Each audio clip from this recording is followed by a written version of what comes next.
आप सभी को प्रेज द लॉर्ड। आज हम भजन संहिता और उसके 61 चैप्टर से बाइबल रीडिंग स्टार्ट करेंगे और उसके बाद प्रेरितों के काम और उसके 3rd चैप्टर तक बाइबल रीडिंग करेंगे। मैं फ्रांसिस जोसेफ और मेरी पूरी टीम की तरफ से मैं आप सभी का बाइबल रीडिंग हिंदी ऑडियो में स्वागत करता हूँ। आइए हम प्रार्थना में चलें। अब्राहम, इसहाक और याकूब के परमेश्वर, हम आपका तहे दिल से धन्यवाद करते हैं पिता कि खुदावन आपने हमें अपनी हिफाजत में रखा और प्रभु अब तक आपने हमें संभाल के रखा। आपका तहे दिल से धन्यवाद करते हैं पिता परमेश्वर। आज का जो वचन आपने दिया है, जब ये वचन पढ़ा जाए और जब ये वचन सुना जाए, है खुदा होने दे कि इसके ऊपर आप अपना आशीष भरा हाथ रखें। इस प्रार्थना को मांगते हैं यीशु मसीह के सच्चे और जिंदे नाम से, आमीन। भजन संहिता और उसका 61 चैप्टर।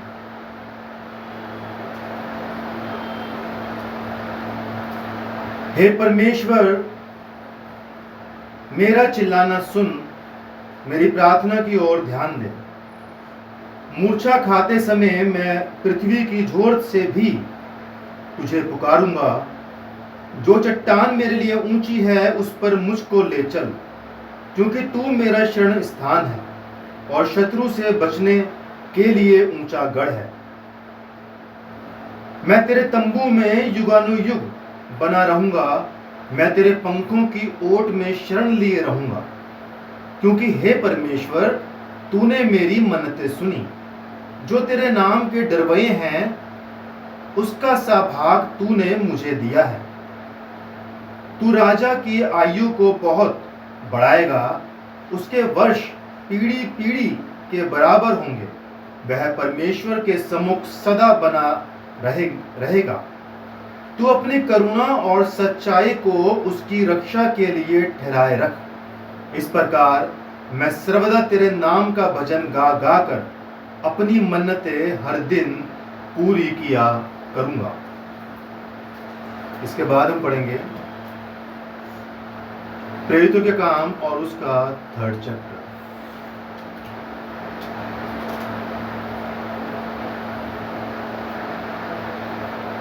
पतरस और यूहन्ना तीसरे पहर प्रार्थना के समय मंदिर में जा रहे थे और लोग एक जन्म के लंगड़े को ला रहे थे, जिसको वह प्रतिदिन मंदिर के उस द्वार पर जो सुंदर कहलाता है बैठा देते थे कि वह मंदिर में जाने वालों से भीख मांगे।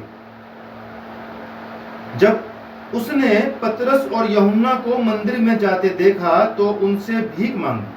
पतरस ने यूहन्ना के साथ उसकी ओर ध्यान से देखकर कहा, हमारी ओर देख। अंत वह उनसे कुछ पाने की आशा रखते हुए उनकी ओर ताकने लगा।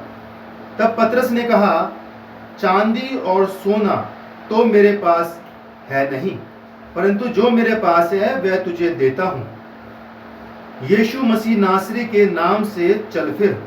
और उसने उसको दाहिना हाथ पकड़ के उसे उठाया और तुरंत उसके पांव और टखनों में बल आ गया और उछलकर खड़ा हो गया और चलने फिरने लगा और चलता और कूदता और परमेश्वर की स्तुति करता हुआ उनके साथ मंदिर में गया।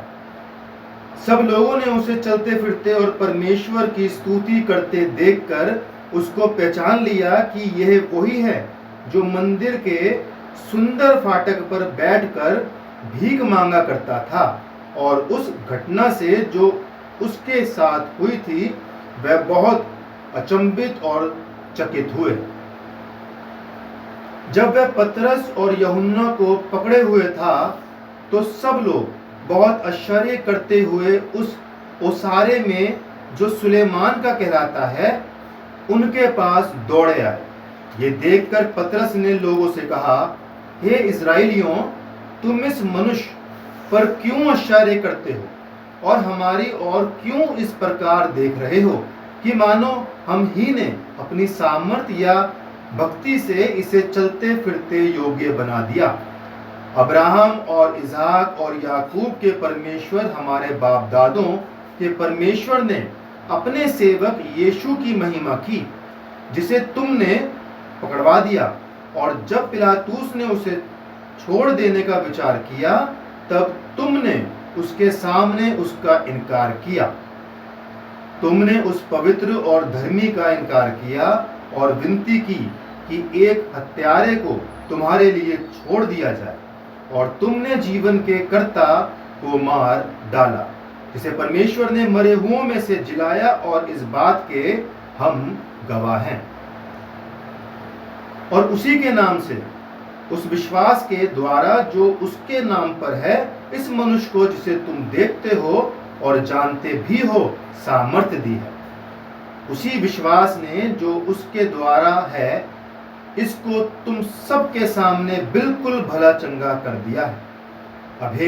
अब हे भाइयों, मैं जानता हूं कि ये काम तुमने अज्ञानता में किया, और वैसा ही तुम्हारे सरदारों ने भी किया।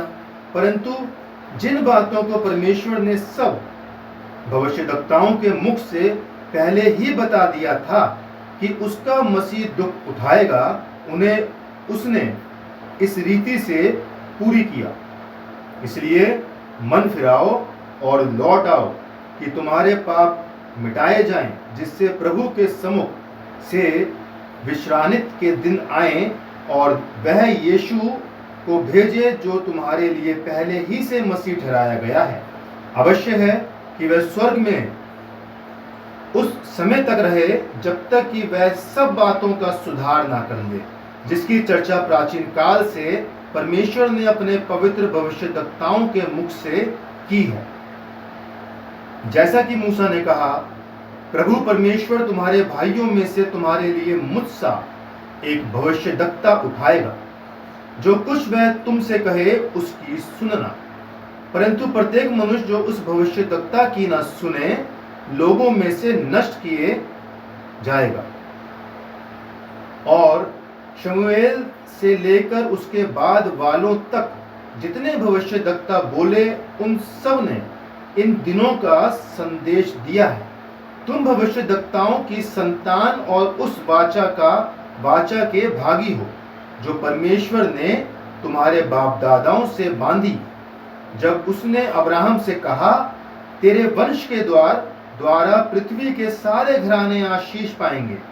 परमेश्वर ने अपने सेवक को उठाकर पहले तुम्हारे पास भेजा कि तुम में से हर एक को उसकी बुराइयों से फेर कर आशीष दे।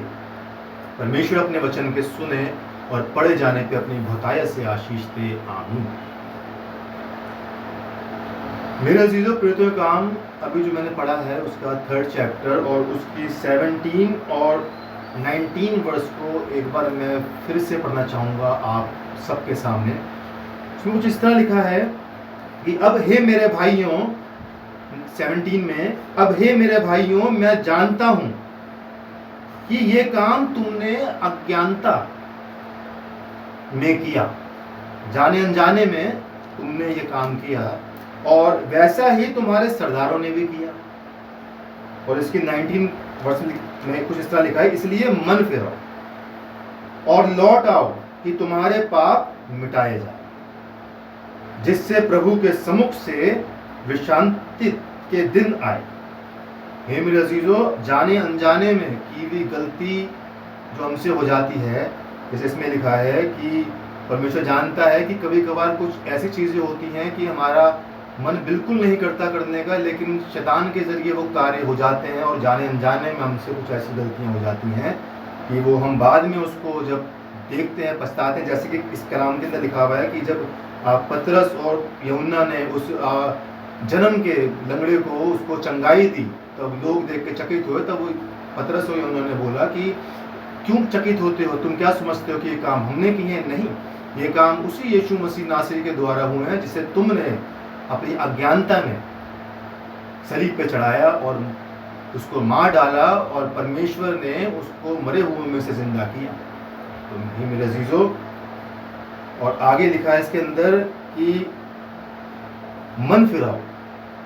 19 वर्ष कहती है कि मन फिराओ और लौट आओ, मन फिराओ और लौट आओ, और उससे तुम्हारे सारे पाप मिटा दिए जाएंगे। अज्ञानता में की हुई गलती को अगर आप मानते हैं और उसके बाद आप अपना मन फिराते हैं तो विश्वास कीजिए हमारे पापों का छुटकारा परमेश्वर यीशु मसीह के नाम से हमें ज़रूर देगा। सिर्फ हमको मन फिराना है और कलाम को जितना पढ़ सकें इसकी गहराई तक समझें और यीशु मसीह की तमाम उन बातों को, और जो उसके बाद जो मैं आगे पढ़ूंगा प्रेरितों के काम, जो उसके और आगे जो वचन हैं आप गौर से सुनिएगा। और इसके अंदर आपको यही एकमात्र हथियार है जो हमें हर संकट से बचाता है। तो इसलिए मेरे अजीज़ों, जाने अनजाने में की हुई गलतियों को अपने मन में आप दोबारा ना करें और मन फिराएं और परमेश्वर के प्रति पूर्ण विश्वास के साथ आप उसकी स्तुति, महिमा और भजन कीर्तन करते रहें। इसी के साथ मैं यह अध्याय को यहीं समाप्त करता हूँ। आइए हम प्रार्थना में चलें। आसमान और ज़मीन के खालिक और मालिक, हमारे जिंदा और अब्दी खुदा, प्रभु आपका धन्यवाद करते हैं तहे दिल से सुंदर वचन के लिए जो आपने हमें दिया।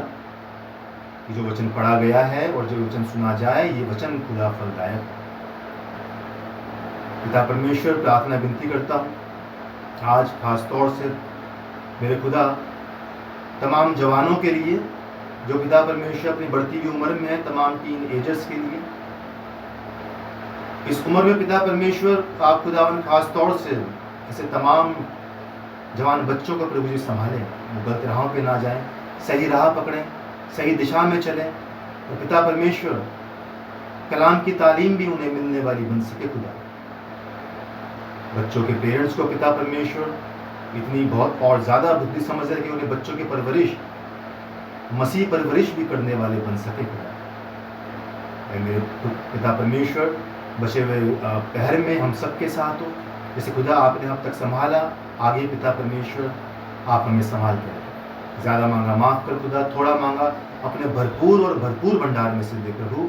इस प्रार्थना को मांगता हूँ यीशु मसीह के सच्चे और जिंदे नाम से, आमीन। परमेश्वर का अनुग्रह हम सब पर बना रहे और प्रभु की आशीष हम सब पर सदा और सर्वदा बनी रहे। आप सभी को प्रेज़ करता हूं।